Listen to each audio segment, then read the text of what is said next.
Hello! എല്ലാവർക്കും സുഖാണല്ലോ. അപ്പൊ ഇന്ന് ഞാനൊരു കുക്കിംഗ് വീഡിയോ ആയിട്ടാണ് വന്നിട്ടുള്ളത്. അപ്പൊ ഇന്ന് മുളകൂഷൊക്കെ കൂട്ടിയിട്ട് ഊണ് കഴിക്കാൻ ഒരു കൊതി. അപ്പൊ അതിനു വേണ്ടി ചെറിയ ഉള്ളിയൊക്കെ തോല് കളഞ്ഞുകൊണ്ടിരിക്കുകയാണ്. മുളകൂഷ് എന്താന്ന് നിങ്ങൾക്കൊക്കെ അറിയുമെന്ന് ഞാൻ വിചാരിക്കുന്നു. പണ്ട് ഞങ്ങളുടെ അയൽവാസി ഒരു അമ്മ ഉണ്ടായിരുന്നു. അവര് വീട്ടിലേക്ക് കഞ്ഞിവെള്ളമൊക്കെ കൊണ്ടുപോകാൻ വേണ്ടിയിട്ട് വരും പശുക്കൾക്ക് കൊടുക്കാൻ വേണ്ടിയിട്ട്. അപ്പൊ നമ്മളിങ്ങനെ ചോദിക്കുമല്ലോ, എന്താ ചോറും കറിയൊക്കെ ആയോ? എന്താ കറി എന്ന് ചോദിക്കുമല്ലോ. അങ്ങനെ എന്താ കറി എന്ന് ചോദിക്കുമ്പോൾ അവര് പറയണതാണ്, എന്താ കുട്ടിയെ ഇന്നൊരു മുളകൂഷ് അങ്ങോട്ട് വെച്ചു പറയും. അപ്പൊ അത് കേൾക്കുമ്പോ ഞാന് ഈ മുളകൂഷ് എന്നൊക്കെ പറയുമ്പോ എന്തോ വലിയൊരു കറിയാന്നാ വിചാരിച്ചിട്ടുണ്ടായിരുന്നു. കുറെ വെജിറ്റബിൾസ് ഒക്കെ ഇട്ടിട്ട് ഉണ്ടാക്കണതായിരിക്കും എന്നാ കരുതിയത്. അങ്ങനെ ഞാൻ അമ്മടുത്ത് അത് എങ്ങനെ ഉണ്ടാക്കാന്ന് ചോദിക്കാൻ പറഞ്ഞു. അപ്പൊ ഒരു ദിവസം എങ്ങനെ മുളകൂഷ് ഉണ്ടാക്കാ ചോദിച്ചപ്പോ അവരിങ്ങനെ അത് പറഞ്ഞു വന്നപ്പോഴല്ലേ മനസ്സിലായത് നമ്മുടെ പാലക്കാടിന്റെ സ്വന്തം മുളക് വറുത്ത പുളിനെയാണ് ഈ പറയണത് എന്ന്. ഇപ്പൊ പാലക്കാട്ടേര് മാത്രല്ല അല്ലെ, എല്ലാവരും ഉണ്ടാക്കുന്നുണ്ട്. നല്ല ടേസ്റ്റ് ഉള്ള കറിയല്ലേ. അപ്പൊ ഞാൻ അതിലേക്ക് ഉള്ളി തോല് കളഞ്ഞുകൊണ്ടിരിക്കുകയാണ്. അപ്പൊ ദാ കണ്ണിന്നൊക്കെ നല്ല വെള്ളം വന്നുകൊണ്ടിരിക്കുന്നുണ്ട്.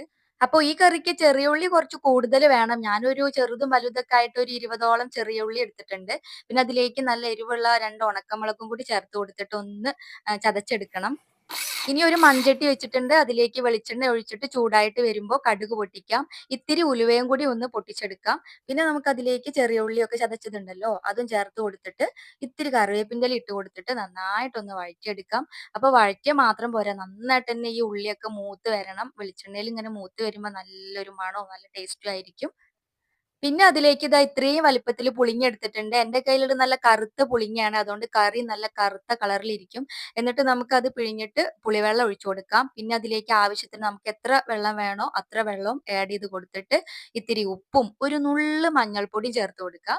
പിന്നെ മുളക് പൊടി ഞാൻ ചേർത്ത് കൊടുക്കാറില്ല. പച്ചമുളകും ചേർത്ത് കൊടുക്കാറില്ല. എന്നിട്ട് എല്ലാം കൂടി നന്നായിട്ടൊന്ന് ഇളക്കി യോജിപ്പിച്ചിട്ട് ഒന്ന് നന്നായി തിളച്ച് വരണം. എല്ലാം ഒന്ന് തിളച്ച് വരുമ്പോ ദാ ഒരു പൊട്ട് ശർക്കരയും കൂടി ചേർത്ത് കൊടുക്കുന്നുണ്ട്. യാതൊരു നിർബന്ധവും ഇല്ലേ. ഞാൻ പിന്നെ ഈ മുളകുറുത്തപ്പുളി ആയാലും രസായാലും ഒരു പൊട്ട് ശർക്കര ചേർത്ത് കൊടുക്കാറുണ്ട്. അപ്പൊ എരിവും പുളിയും ഉപ്പും എല്ലാം ഒന്ന് ബാലൻസ് ചെയ്ത് നിക്കാൻ വേണ്ടി മാത്രാണ് ട്ടോ.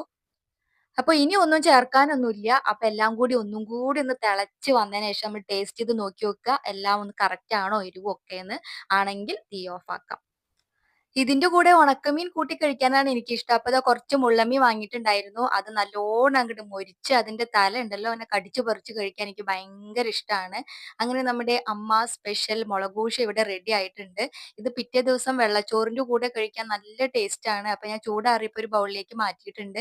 അപ്പൊ ഇത് ഇതുവരെ ഉണ്ടാക്കി നോക്കാത്തവർ ഇതുപോലെ ഉണ്ടാക്കി നോക്കിയിട്ട് പിറ്റേ ദിവസം വെള്ളച്ചോറിന്റെ കൂടെ ഒക്കെ ഒന്ന് കഴിച്ചു നോക്കി നോക്കൂ. ഉറപ്പായിട്ടും ഇഷ്ടപ്പെടും. ഈ വീഡിയോ ഇത്രയേ ഉള്ളൂ. വീഡിയോ നിങ്ങൾക്ക് ഇഷ്ടപ്പെട്ടുവെങ്കിൽ ലൈക്ക് ചെയ്യാനും ചാനൽ ഇതുവരെ സബ്സ്ക്രൈബ് ചെയ്തിട്ടില്ലെങ്കിൽ സബ്സ്ക്രൈബ് ചെയ്യാനൊന്നും മറക്കരുത്. അപ്പോ വീണ്ടും കാണാം. ബൈ.